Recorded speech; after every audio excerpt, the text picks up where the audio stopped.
ఓం నమ శివాయ శ్రీమాత్రే నమః.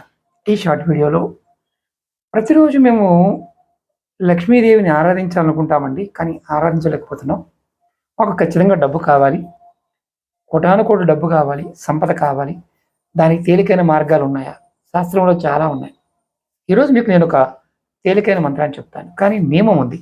ఏంటంటే మీరు స్నానం చేసి మంచి బట్టలు వేసుకొని ఈ మంత్ర జపం చేయాలి. ఒక్కసారి చేస్తే చాలు. ఇది శ్రీసూక్తంలో ఉన్న ఒక చిన్న శ్లోకం.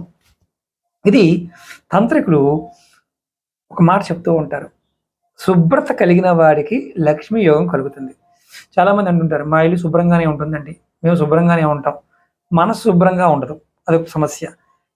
మనకు మనస్సు, శరీరము, మన పరిసరాలు శుభ్రంగా ఉంచుకొని ఈ మంత్రాన్ని ఎంత బిజీగా ఉన్నా ఒక్కసారి అనుకోండి, ఖచ్చితంగా మీకు లక్ష్మీ యోగం కలుగుతుంది.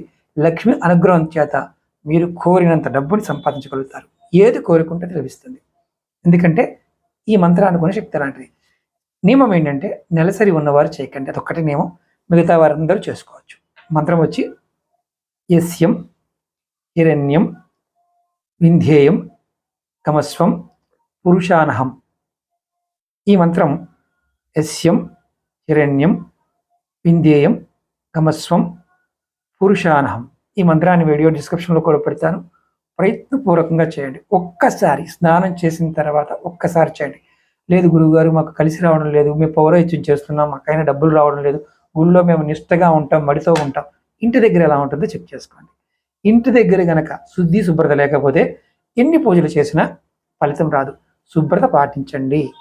మన శాస్త్రం చెప్పే మాట ఇదే, శుభ్రత ఎక్కడ ఉంటుందో అక్కడ లక్ష్మి ఉంటుంది, ఎక్కడ అశుభ్రత ఉంటుందో అక్కడ అలక్ష్మి ఉంటుంది. మీరు అలక్ష్మి ఇంట్లో ఉందా, లక్ష్మి మీ ఇంట్లోకి రావాలనుకుంటున్నారా? మీరు ఖచ్చితంగా ఇది పాటించండి. ఇది ఎవరైనా చేయవచ్చు. ఈ మంత్రాన్ని వీడియో డిస్క్రిప్షన్లో కూడా పెడతాను, కాబట్టి మీరు ప్రయత్నపూర్వకంగా చేయండి. లక్ష్మీ యోగం, కోటాను కోట్ల సంపద కావాలి, అనుకున్న కోరికలు నెరవేరాలి, ఏది కావాలని అది ఇచ్చే మంత్రం. ప్రయత్నించేయండి. ఇలాంటి తేలికైన మంత్రాలు మీకు మరిన్ని చెప్తాను. ఓం నమః శివాయ శ్రీమాత్రే నమః.